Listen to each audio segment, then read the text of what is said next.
ਕਿ ਅਸੀਂ ਪੰਜਾਬੀ ਹਾਂ, ਸਾਨੂੰ ਮਾਣ ਹੋਣਾ ਚਾਹੀਦਾ ਹੈ ਪੰਜਾਬੀ ਹੋਣ ਦੇ ਉੱਤੇ। ਕੁਛ ਵੀ ਹੋਵੇ, ਤੁਹਾਨੂੰ ਕੋਈ ਵੀ ਹੋਵੇ, ਕੋਈ ਵੀ ਕੁਛ ਕਹਿ ਰਿਹਾ ਹੋਵੇ, ਕੋਈ ਕਿਸੇ ਦੀ ਕੋਈ ਗੱਲ ਹੈਗੀ ਆ, ਕੋਈ ਚੱਕਰ ਨਹੀਂ, ਪਰ ਤੁਹਾਡੇ ਅੰਦਰ, ਤੁਹਾਡੇ ਦਿਲ ਦੇ ਵਿੱਚ ਜਿਹੜੀ ਆ ਉਹ ਪੰਜਾਬੀ ਵਸੀ ਹੋਣੀ ਚਾਹੀਦੀ ਹੈ।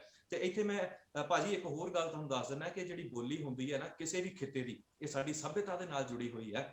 ਤੇ ਅਸੀਂ ਜਿਹੜੇ ਬੰਦੇ ਆਪਣੇ ਸੱਭਿਅਤਾ ਨੂੰ ਛੱਡ ਜਾਣਗੇ ਤਾਂ ਫਿਰ ਉਹ ਕਿੱਥੇ ਜਾਣਗੇ, ਕਿਹਨੂੰ ਮੂੰਹ ਦਿਖਾਉਣਗੇ ਜਾ ਕੇ। ਬੋਲੀ ਜੋੜਦੀ ਹੈ। ਅੱਜ ਜੇਕਰ ਦੁਬਾਰਾ ਮੈਂ ਇਹ ਵੀ ਇੱਥੇ ਗੱਲ ਦੀ ਤੁਹਾਨੂੰ ਬੇਨਤੀ ਕਰ ਦੇਣਾ ਚਾਹੁੰਦਾ ਕਿ ਚੜ੍ਹਦਾ ਤੇ ਲਹਿੰਦੇ ਪੰਜਾਬ ਦਾ ਮੋਹ ਟੁੱਟ ਚੁੱਕਾ ਸੀ, ਬਹੁਤ ਲੰਬਾ ਸਮਾਂ ਟੁੱਟਿਆ ਰਿਹਾ। ਅੱਜ ਜੇਕਰ ਉਹ ਦੁਬਾਰਾ ਜੁੜਿਆ ਤੇ ਪੰਜਾਬੀ ਦੇ ਕਰਕੇ ਜੁੜਿਆ। ਅੱਜ ਪੰਜਾਬੀ ਨੇ ਸਾਨੂੰ ਦੋਨਾਂ ਪੰਜਾਬਾਂ ਨੂੰ ਇਕੱਠਿਆਂ ਕੀਤਾ। ਤੇ ਜੇ ਸਾਡੀ ਬੋਲੀ ਅਲੱਗ-ਅਲੱਗ ਹੁੰਦੀ ਤਾਂ ਅਸੀਂ ਕਿਤੇ ਹੋਰ ਬੈਠੇ ਹੋਣਾ ਸੀ, ਤੁਸੀਂ ਕਿਤੇ ਹੋਰ, ਕੋਈ ਸਾਨੂੰ ਲਹਿੰਦੇ ਵੱਲੋਂ ਸਪੋਰਟ ਨਹੀਂ ਸੀ ਆਉਣੀ, ਕੋਈ ਚੜ੍ਹਦੇ ਵੱਲੋਂ ਸਪੋਰਟ ਨਹੀਂ ਸੀ ਆਉਣੀ। ਅੱਜ ਆਪਾਂ ਦੁਬਾਰਾ ਜੇਕਰ ਖੜੇ ਆ ਤਾਂ ਉਹ ਬੋਲੀ ਕਰਕੇ ਖੜੇ ਆ। ਮਤਲਬ ਬੋਲੀ ਹੈ ਦੋ ਧਰਮਾਂ ਨੂੰ, ਦੋ ਮੁਲਕਾਂ ਨੂੰ, ਦੋ ਸਟੇਟਾਂ ਨੂੰ ਜੋੜਨ ਵਾਸਤੇ। ਇਸ ਕਰਕੇ ਇਹ ਇੱਕ ਤਰ੍ਹਾਂ ਦਾ ਕਹਿ ਲਈਏ ਵੀ ਸਾਡੇ ਵਿੱਚ ਬਹੁਤ ਵੱਡਾ ਕੰਮ ਕਰਦੀ ਹੈ ਪਿਆਰ ਵਧਾਉਣ ਦਾ, ਨਾ ਕਿ ਪਾੜਾ ਪਾਉਣ ਦਾ। ਇਸ ਕਰਕੇ ਆਪਣੀ ਬੋਲੀ ਨੂੰ ਪਿਆਰ ਕਰਨਾ ਚਾਹੀਦਾ ਹੈ। ਦੋਨਾਂ ਪੰਜਾਬਾਂ ਨੂੰ ਬੇਨਤੀ ਹੈ। ਬੜੀ ਸੋਹਣੀ ਗੱਲ ਕੀਤੀ ਕਿ ਸਾਡੀ ਜਿਹੜੀ ਸਾਂਝ ਦਾ ਜਿਹੜਾ ਮੁੱਢਲਾ ਨੁਕਤਾ ਹੈ ਜਾਂ ਬੁਨਿਆਦੀ ਨੁਕਤਾ ਹੈ, ਬੇਸਿਕ ਪੁਆਇੰਟ ਜਿਹੜਾ ਹੈ ਉਹ ਤੇ ਬੋਲੀ ਹੈ। ਅਸੀਂ ਬੋਲੀ ਬਚਾ ਲਵਾਂਗੇ, ਅਸੀਂ ਆਪਣਾ ਜਿਹੜਾ ਕਨੈਕਸ਼ਨ ਹੈ ਉਹ ਬਚਾ ਲਵਾਂਗੇ। ਜਿਸ ਤਰ੍ਹਾਂ ਤੁਸੀਂ ਗੱਲ ਕਰ ਰਹੇ ਹੋ ਖੇਤੀ ਕਾਨੂੰਨਾਂ ਦੇ ਔਰ ਉਹਦੇ ਅੰਦਰ ਜਿਹੜੇ ਕਿਸਾਨਾਂ ਦੀ ਰੈਜ਼ਿਸਟੈਂਸ ਆ ਰਹੀ ਹੈ, ਉਹਦੇ ਵਿੱਚ ਕੁਝ ਲੋਕ ਐਸੇ ਵੀ ਹਨ ਜਿਹੜੇ ਬੋਲੀ ਦੇ ਸਵਾਲ ਨੂੰ ਵੀ ਬਹੁਤ ਅੱਛੀ ਤਰੀਕੇ ਨਾਲ ਅੰਡਰਸਟੈਂਡ ਕਰਦੇ ਨੇ। ਉਹਦੇ ਵਿੱਚ ਇੱਕ ਵੱਡਾ ਨਾਮ ਮੇਰੇ ਦੋਸਤ ਹਨ ਲੱਖਾ ਸਦਾਣਾ। ਜਦੋਂ ਦੀ ਹੁਣ ਕੁਝ ਜ਼ਿਆਦਾ ਬਿਜ਼ੀ ਹੋ ਗਏ, ਹੁਣ ਗੱਲ ਨਹੀਂ ਹੋ ਰਹੀ। ਇਸ ਤੋਂ ਪਹਿਲੇ ਬੋਲੀ ਦੇ ਮੁੱਦੇ ਤੇ ਸਾਡੀ ਅਕਸਰ ਰਾਬਤਾ ਹੁੰਦਾ ਸੀ। ਪਿਛਲਾ ਅਸੀਂ ਪੰਜਾਬ ਕਲਚਰ ਡੇ ਜਿਹੜਾ ਇਸ ਦਫਾ ਵੀ 14 ਮਾਰਚ ਨੂੰ ਪੂਰੀ ਦੁਨੀਆ ਦੇ ਵਿੱਚ ਸੈਲੀਬ੍ਰੇਟ ਹੋਏਗਾ, ਉਹ ਅਸੀਂ ਸੈਲੀਬ੍ਰੇਟ ਕਰਨਾ ਸੀ। ਉਹਨਾਂ ਨੇ ਇੰਡੀਆ ਦੇ ਅੰਦਰ ਕੀਤਾ ਸੀ, ਪਾਕਿਸਤਾਨ ਦੇ ਅੰਦਰ ਕੀਤਾ, ਕੈਨੇਡਾ ਦੇ ਅੰਦਰ ਹੋਇਆ, ਪਹਿਲੀ ਦਫਾ ਕਰ ਰਹੇ ਸੀ। ਇਸ ਦਫਾ ਕੁਝ ਉਸ ਨੂੰ ਮਜ਼ੀਦ ਅੱਗੇ ਵਧਾ ਰਹੇ ਹਾਂ। ਸੋ ਲੱਖਾ ਸਦਾਣਾ ਉਹਨਾਂ ਨੇ 2 ਸਾਲ ਪਹਿਲੇ ਜਦੋਂ ਰੋਡਸ ਦੇ ਉੱਪਰ ਬੋਰਡਸ ਬਦਲੇ ਗਏ ਸੀ, ਹਿੰਦੀ ਦੇ ਵਿੱਚ ਲਿਖੇ ਗਏ ਸੀ, ਤੇ ਉਦੋਂ ਉਹਨਾਂ ਨੇ ਚੇਂਜ ਕੀਤਾ ਸੀ, ਉਹ ਗੁਰਮੁਖੀ ਦੇ ਵਿੱਚ ਕੀਤਾ ਸੀ, ਪੰਜਾਬੀ ਦੇ ਵਿੱਚ ਕੀਤਾ ਸੀ। ਲੇਕਿਨ ਅੱਜ ਅਫਸੋਸ ਨਾਲ ਕਹਿਣਾ ਪੈਂਦਾ ਹੈ ਕਿ ਲੱਖਾ ਸਦਾਣਾ ਔਰ ਦੀਪ ਸਿੱਧੂ ਜਿਹੜੇ ਲੋਕ ਹਨ, ਉਹਨਾਂ ਨੂੰ ਉਹਨਾਂ ਦੇ ਪੰਜਾਬੀ ਹੀ ਗੱਦਾਰ ਤੇ ਸਾਰਾ ਕੁਝ ਉਹਨਾਂ ਦੇ ਨਾਵੇਂ ਲਾਈ ਜਾ ਰਹੇ ਨੇ। ਇਹਦੇ ਪਿੱਛੇ ਕਿਹੜੀ ਸਾਜ਼ਿਸ਼ ਹੈ? ਕਿਆ ਇਹ ਉਹੀ ਮੋਦੀ ਮੀਡੀਆ ਜਾਂ ਉਹੀ ਨੈਸ਼ਨਲ ਮੀਡੀਆ ਉਹਦਾ ਪ੍ਰੋਪੇਗੈਂਡਾ ਹੈ ਕਿ ਧਰਤੀ ਦੇ ਆਪਣੇ ਬੇਟਿਆਂ ਨੂੰ, ਜਿਨ੍ਹਾਂ ਦੀ ਰੈਜ਼ਿਸਟੈਂਸ, ਜਿਨ੍ਹਾਂ ਦਾ ਜੁਰਤ, ਬਹਾਦਰੀ ਤੁਹਾਡੇ ਸਾਹਮਣੇ ਹੈ, ਇੱਕ ਲੰਬੇ ਅਰਸੇ ਤੋਂ ਤੁਹਾਡੇ ਨਾਲ ਖੜੇ ਨੇ, ਪੂਰੀ ਫਿਲਮ ਇੰਡਸਟਰੀ ਨੂੰ, ਪੂਰੇ ਗਾਇਕ ਨੂੰ ਅਗਰ ਕੋਈ ਜੋੜਨ ਵਾਲੇ ਹਨ ਤਾਂ ਦੀਪ ਸਿੱਧੂ ਹੈ, ਪੂਰੇ ਨੌਜਵਾਨਾਂ ਨੂੰ ਕੋਈ ਜੋੜਨ ਵਾਲਾ ਹੈ ਤੇ ਉਹ ਲੱਖਾ ਸਿਧਾਣਾ ਹੈ ਇਸ ਮੂਵਮੈਂਟ ਦੇ ਨਾਲ। ਨਹੀਂ ਤੇ ਬਾਕੀ ਸੌਰੀ ਟੂ ਸੇ ਅਸੀਂ ਇਹ ਹੀ ਕਵਾਂਗੇ ਕਿ ਬਾਕੀ ਬਚਣੇ ਸੀ 4 ਬਾਬੇ ਔਰ 4 ਕਿਸਾਨ ਬਚਣੇ ਸੀ। ਜੇ ਨੌਜਵਾਨ ਨਾ ਆਉਂਦੇ, ਸਿੰਗਰਸ ਉਹਨਾਂ ਦੇ ਨਾਲ ਲੋਕਾਂ ਨੂੰ ਨਾ ਮਿਲਾਉਂਦੇ, ਤੇ ਆਪਣੇ ਹੀ ਲੋਕਾਂ ਨੂੰ ਤੁਸੀਂ ਗੱਦਾਰ ਬਣਾਈ ਜਾ ਰਹੇ ਹੋ। ਇਸ ਤਰੀਕੇ ਦੇ ਨਾਲ ਮੇਰੀ ਅਕਸਰ ਗੱਲ ਹੁੰਦੀ ਰਹਿੰਦੀ ਹੈ। ਕੈਨੇਡਾ ਦੇ ਵਿੱਚ ਇੱਕ ਦੋਸਤ ਦੇ ਨਾਲ ਰਾਤ ਹੀ ਬਹਿਸ ਹੋ ਰਹੀ ਸੀ ਸੋਸ਼ਲ ਮੀਡੀਆ ਤੇ ਕਿ ਉਹ ਵੀ ਇਸ ਨੂੰ ਕਹਿ ਰਹੇ ਸੀ ਕਿ ਬਿਲਕੁਲ ਗੱਦਾਰ ਹੈ। ਮੈਂ ਕਹਿ ਰਿਹਾ ਸੀ ਧਰਤੀ ਦੇ ਪੁੱਤਰ ਕਦੀ ਗੱਦਾਰ ਨਹੀਂ ਹੁੰਦੇ, ਉਹਨਾਂ ਨੂੰ ਸਮਝਣ ਦੇ ਵਿੱਚ ਥੋੜਾ ਟਾਈਮ ਲੱਗ ਜਾਂਦਾ ਹੈ। ਇਸ ਨੂੰ ਥੋੜਾ ਜਿਹਾ ਖੋਲੋ ਕਿ ਉਹਨਾਂ ਨੂੰ ਗੱਦਾਰੀ ਕਿਉਂ ਉਹਨਾਂ ਦੇ ਮੱਥੇ ਲਾ ਦਿੱਤੀ ਗਈ ਜਿਹੜੇ ਧਰਤੀ ਦੇ ਪੁੱਤਰ ਸਨ। ਦੇਖੋ ਭਾਜੀ, ਜਿਹੜਾ ਲੱਖਾ ਸਧਾਣਾ ਹੈ ਉਹ ਪੰਜਾਬ ਦਾ ਅਸਲ ਪੁੱਤਰ ਹੈ। ਜੇ ਪੰਜਾਬ ਦੇ ਅਸਲ ਪੁੱਤਰਾਂ ਦੀ ਗੱਲ ਕਰੀਏ, ਜਿਹੜਾ ਆਪਣੀ ਮਾਂ ਦਾ, ਆਪਣੇ ਪਿਓ ਦਾ ਜਿਹੜਾ ਹੋਵੇ, ਉਹਨੂੰ ਕਹਿੰਦੇ ਹੁੰਦੇ ਅਸਲ ਪੁੱਤਰ। ਤੇ ਲੱਖਾ ਸਧਾਣਾ ਉਹ ਹੈ। ਦੂਸਰਾ ਦੀਪ ਸਿੱਧੂ ਦਾ ਨਾਮ ਹੈ ਤੇ ਉਹ ਵੀ ਪੰਜਾਬ ਦਾ ਸਪੂਤ, ਪੰਜਾਬ ਦਾ ਪੁੱਤਰ ਹੈ। ਇਹ 2 ਬੰਦੇ ਐਸੇ ਸਾਫ਼ ਸੁਥਰੇ ਨੇ। ਇੱਕ ਸ਼ੁੱਧ ਪਾਣੀ ਜਿਹੜਾ ਹੁੰਦਾ ਨਾ, ਇੱਕ ਆਪਾਂ ਕਹੀਏ ਵੀ ਪਿਓਰ ਫਿਲਟਰਡ ਵਾਟਰ ਜਿਹੜਾ ਹੁੰਦਾ, ਇਹ ਉਹਦੇ ਵਰਗੇ ਨੇ। ਇਹਦੇ ਵਿੱਚ, ਇਹਨਾਂ ਵਿੱਚ ਪਿਓਰਿਟੀ ਹੈ ਕਿ ਅਸਲ ਜਿਹੜੀ ਹੈ ਉਹ ਰੱਗ ਦੇ ਉੱਤੇ ਉਹਨਾਂ ਨੇ ਜਾ ਕੇ ਜਿਹੜਾ ਹੈ ਫੜਿਆ ਹੋਇਆ ਦੁਸ਼ਮਣ ਨੂੰ। ਮਤਲਬ ਕਿ ਉਹ ਅਸਲ ਪਹਿਚਾਣਦੇ ਨੇ ਕਿ ਪੰਜਾਬ ਕੀ ਸੀ, ਪੰਜਾਬ ਕੀ ਹੈ, ਤੇ ਪੰਜਾਬ ਨੂੰ ਕੀ ਬਣਾਉਣ ਦੀਆਂ ਜਿਹੜੀਆਂ ਕੋਸ਼ਿਸ਼ਾਂ ਹੋ ਰਹੀਆਂ। ਲੱਖਾ ਸਿਧਾਣਾ ਦੇ ਨਾਲ ਜੇਕਰ ਤੁਸੀਂ ਗੱਲਬਾਤ ਕਰਦੇ ਹੋ ਤਾਂ ਉਹਨਾਂ ਨੇ ਬਹੁਤ ਵਿਸਤਾਰ ਦੇ ਵਿੱਚ ਇਹ ਚੀਜ਼ਾਂ ਪਹਿਲਾਂ ਹੀ ਸਮਝਾ ਦਿੱਤੀਆਂ ਸੀ। ਆ ਬੋਲੀ ਦਾ ਜਿਹੜਾ ਹੁਣ ਜੋ ਵੀ ਚੱਲਿਆ, ਇਹ ਸਾਰਾ ਕੁਝ ਹੁਣ ਚੱਲਿਆ, ਪਰ ਲੱਖੇ ਸਿਧਾਣੇ ਨੇ ਬੜੇ ਲੰਬੇ ਸਮੇਂ ਤੋਂ ਸਟੇਜਾਂ ਤੋਂ ਇਹ ਗੱਲਾਂ ਕਹੀਆਂ ਸੀ ਕਿ ਭਾਈ ਬੋਲੀ ਬਚਾ ਲਓ, ਬੋਲੀ ਬਚਾ ਲਓ, ਤੁਹਾਡੇ ਉੱਤੇ ਹਾਵੀ ਹੁੰਦੇ ਜਾ ਰਹੇ ਨੇ। ਅੱਜ ਜੇ ਤੁਸੀਂ ਰੋਡ ਦੇ ਉੱਤੇ ਬੋਰਡਾਂ ਦੀ ਗੱਲ ਕਰ ਰਹੇ ਹੋ ਤਾਂ ਇੱਕ ਉਦਾਹਰਨ ਮੈਂ ਤੁਹਾਨੂੰ ਦਿੰਦਾ ਆਪਣੀ ਸਟੇਟ ਦੀ ਤੇ ਨਾਲ ਦੀਆਂ ਸਟੇਟਾਂ ਦੀ। ਜੇ ਤੁਸੀਂ ਸਾਊਥ ਦੇ ਵਿੱਚ ਚਲੇ ਜਾਓ ਨਾ ਕਿਤੇ ਭਾਰਤ ਦੇ, ਉੱਥੇ ਲੋਕ ਇੰਨਾ ਮਾਣ ਕਰਦੇ ਨੇ ਆਪਣੀ ਬੋਲੀ ਦਾ ਕਿ ਉਹ ਤੁਹਾਡੀ ਕੋਈ ਹੋਰ ਬੋਲੀ ਨੂੰ ਦੇਖਣਾ, ਸੁਣਨਾ, ਬੋਲਣਾ ਪਸੰਦ ਨਹੀਂ ਕਰਦੇ। ਹਰ ਜਗ੍ਹਾ ਦੇ ਉੱਤੇ ਉਹਨਾਂ ਦੀ ਭਾਸ਼ਾ ਹੋਏਗੀ, ਉਹਨਾਂ ਦੀ ਬੋਲੀ ਹੋਏਗੀ। ਮੈਂ ਤਾਂ ਇੱਥੋਂ ਤੱਕ ਵੀ ਦੇਖਿਆ ਕਿ ਉਹਨਾਂ ਦੇ ਨਾਲ ਜੇਕਰ ਕੋਈ ਪੱਤਰਕਾਰ, ਬਹੁਤ ਚਾਹ ਹੁੰਦਾ ਨਾ ਸਾਨੂੰ ਕਈ ਵਾਰ ਕੋਈ ਮਾਈਕ ਸਾਡੇ ਅੱਗੇ ਕਰ ਦੇਵੇ ਤੇ ਅਸੀਂ ਬੋਲਣਾ ਹੀ ਬੋਲਣਾ, ਮੇਰੇ ਅੱਖੀ ਦੇਖਿਆ ਦੀ ਗੱਲ ਹੈ, ਸਾਊਥ ਦੇ ਵਿੱਚ ਇੱਕ ਹਿੰਦੀ ਐਂਕਰ ਜਿਹੜਾ ਹੈ ਉਹ ਸਾਊਥ ਦੇ ਕਿਸੇ ਬੰਦੇ ਨੂੰ ਪੁੱਛ ਰਿਹਾ ਵੀ ਆਪਕੇ ਜਹਾਂ ਇਹ ਜੋ ਘਟਨਾ ਹੋਈ ਹੈ ਐਸਾ ਵਗੈਰਾ ਜੋ ਵੀ ਕਰ ਰਿਹਾ, ਉਹ ਅੱਗੋਂ ਕਹਿੰਦਾ ਵੀ ਮੈਨੂੰ ਤੇਰੀ ਬੋਲੀ ਆਉਂਦੀ ਨਹੀਂ, ਮੈਂ ਬੋਲਣਾ ਹੀ ਨਹੀਂ, ਤੂੰ ਪਿੱਛੇ ਹਟ ਜਾ, ਜੇ ਮੇਰੀ ਬੋਲੀ ਦੇ ਵਿੱਚ ਮੇਰੇ ਨਾਲ ਗੱਲ ਕਰਨੀ ਹੈ ਤੇ ਕਰ। ਉੱਥੇ ਉਹਨਾਂ ਦੀ ਬੋਲੀ ਵੀ ਰੋਡਾਂ ਦੇ ਉੱਤੇ ਸਭ ਤੋਂ ਉੱਪਰ ਲਿਖੀ ਹੋਈ ਆ, ਉਸ ਤੋਂ ਬਾਅਦ ਦੂਜੀ ਤੇ ਫਿਰ ਤੀਜੀ। ਪਰ ਪੰਜਾਬ ਦੇ ਲੋਕਾਂ ਨੇ ਜਦੋਂ ਇਹ ਵੋਟ ਲਾਏ ਗਏ, ਹੌਲੀ ਹੌਲੀ ਕਰਕੇ ਵੱਡੇ ਰੋਡ ਛੋਟੇ ਰੋਡ ਉਹਨਾਂ ਨੂੰ ਕਵਰ ਕੀਤਾ ਗਿਆ, ਉੱਥੇ ਹਿੰਦੀ ਉੱਪਰ ਫਿਰ ਪੰਜਾਬੀ ਤੀਸਰੇ ਨੰਬਰ ਦੇ ਉੱਤੇ ਕਰਨ ਲੱਗ ਪਏ, ਤਾਂ ਕੋਈ ਨਹੀਂ ਬੋਲਿਆ। ਤੇ ਉਦੋਂ ਬੋਲਣ ਵਾਲਾ ਸੀ ਲੱਖਾ ਸਿਧਾਣਾ, ਜਿਹਨੇ ਪਹਿਲਾਂ ਮੰਗ ਪੱਤਰ ਦਿੱਤੇ, ਸਰਕਾਰੀ ਅਥਾਰਟੀ ਨੂੰ ਮੰਗ ਪੱਤਰ ਦਿੱਤੇ ਵੀ ਭਾਈ ਆਹ ਕੰਮ ਗਲਤ ਹੈ, ਇਹਨਾਂ ਨੂੰ ਬਦਲ ਦਿਓ, ਅਦਰਵਾਈਜ਼ ਅਸੀਂ ਕਾਲਾ ਪੋਚਾ ਜਿਹੜਾ ਹੈ ਉਹਦੇ ਉੱਤੇ ਫੇਰਾਂਗੇ। ਸੋ ਉਸ ਵੇਲੇ ਜਿਹੜੀ ਜਾਗ੍ਰਿਤੀ ਆਈ ਹੈ ਨਾ ਪੰਜਾਬ ਦੇ ਵਿੱਚ ਬੋਲੀ ਨੂੰ ਲੈ ਕੇ, ਉਹ ਵਾਕਿਆ ਹੀ ਦੇਖਣ ਵਾਲੀ ਸੀ।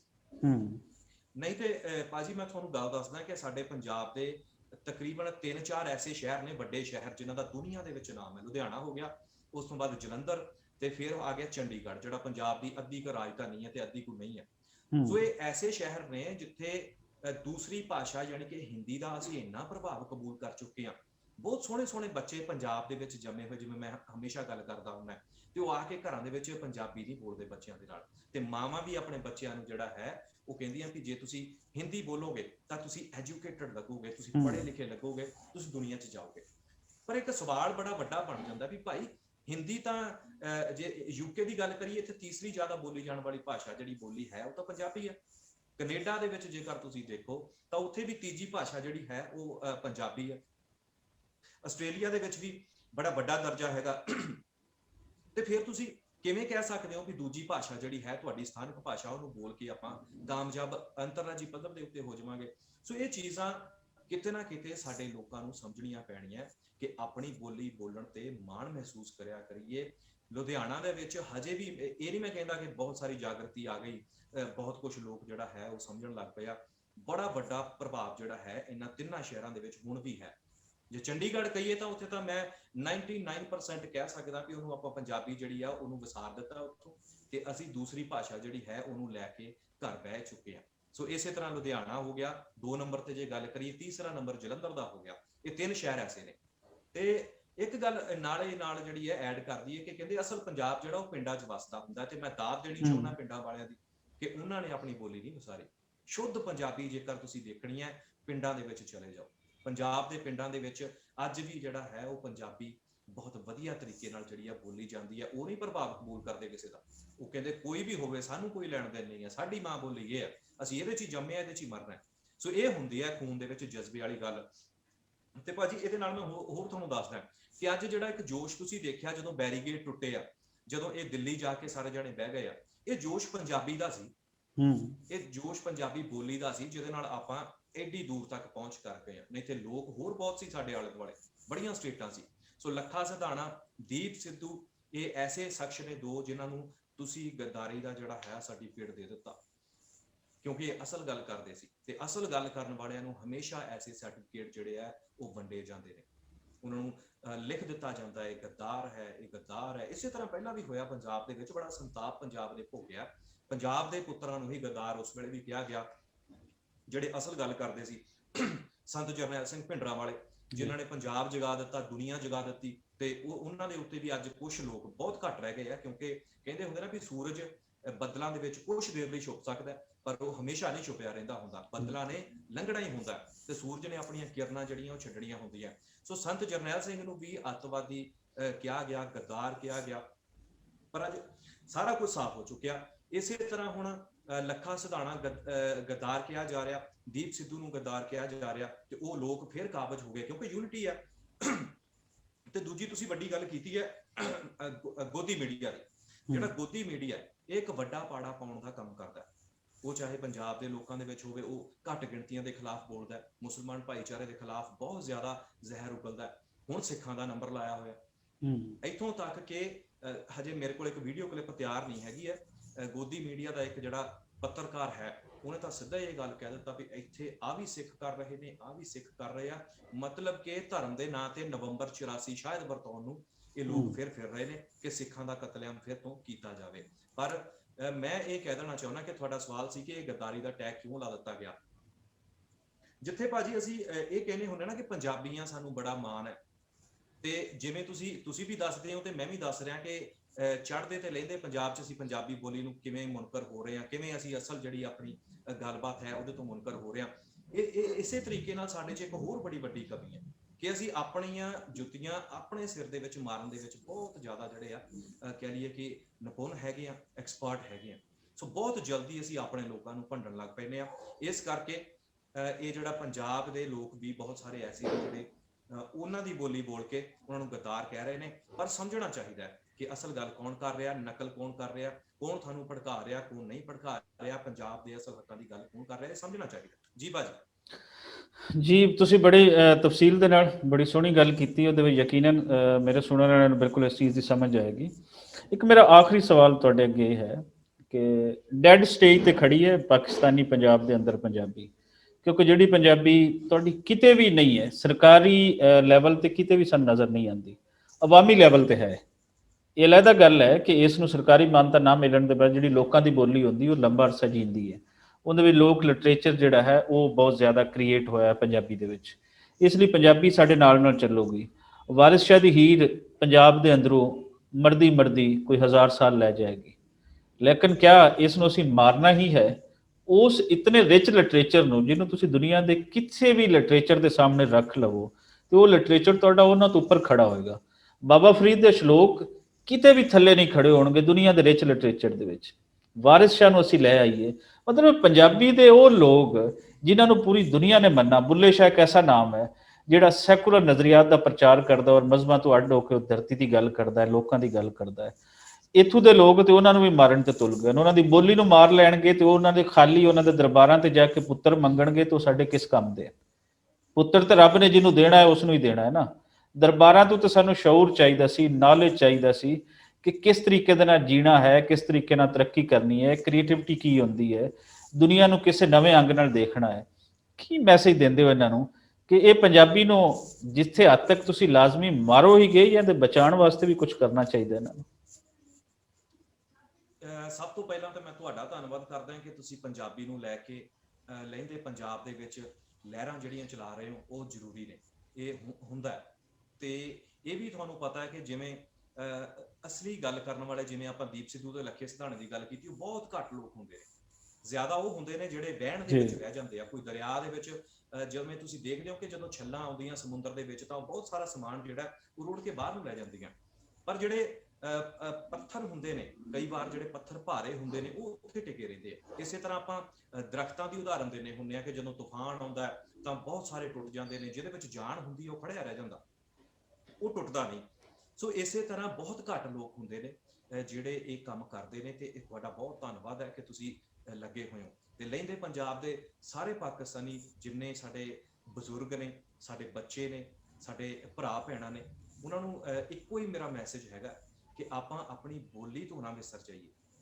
ਬੋਲੀ ਬਹੁਤ ਜ਼ਰੂਰੀ ਹੁੰਦੀ ਹੈ। ਮਾਂ ਬੋਲੀ ਕਿਉਂ ਕਿਹਾ ਜਾਂਦਾ ਹੈ? ਕਿਉਂਕਿ ਇੱਕ ਤਾਂ ਇਹ ਖੇਤਰੀ ਬੋਲੀ, ਉਸ ਤੋਂ ਬਾਅਦ ਇਹ ਗੱਲ ਹੈ ਕਿ ਸਾਡੀ ਮਾਂ ਬੋਲਦੀ ਸੀ ਉਹ ਬੋਲੀ। ਤੇ ਜੇਕਰ ਤੁਸੀਂ ਆਪਣੀ ਬੋਲੀ ਤੋਂ ਵਿਸਰ ਗਏ, ਇਹਦਾ ਮਤਲਬ ਤੁਸੀਂ ਆਪਣੀ ਮਾਂ ਤੋਂ ਵਿਸਰ ਗਏ, ਤੁਸੀਂ ਆਪਣੀ ਮਾਂ ਦੇ ਨਾਲ ਵੀ ਗੱਦਾਰੀ ਕਰ ਦਿੱਤੀ। ਇਹ ਮਾਂ ਬੋਲੀ ਹੈ ਨਾ, ਤੁਹਾਡੀ ਮਾਂ ਬੋਲਦੀ ਸੀ। ਤੁਹਾਡੀ ਮਾਂ ਨੇ ਜਦੋਂ ਤੁਹਾਨੂੰ ਜਨਮ ਦਿੱਤਾ ਤਾਂ ਉਹ ਕਿਹੜੀ ਬੋਲੀ ਬੋਲਦੀ ਸੀ? ਉਹ ਆਪਣੀ ਬੋਲੀ ਬੋਲਦੀ ਸੀ, ਆਪਣੇ ਪਿਓ ਵਾਲੀ ਬੋਲੀ ਬੋਲਦੀ ਸੀ। ਉਹਦਾ ਪਿਓ ਜਿਹੜਾ ਸੀ ਉਹ ਆਪਣੇ ਦਾਦੇ ਵਾਲੀ, ਪਿੱਛੇ ਪੜਦਾਦਾ।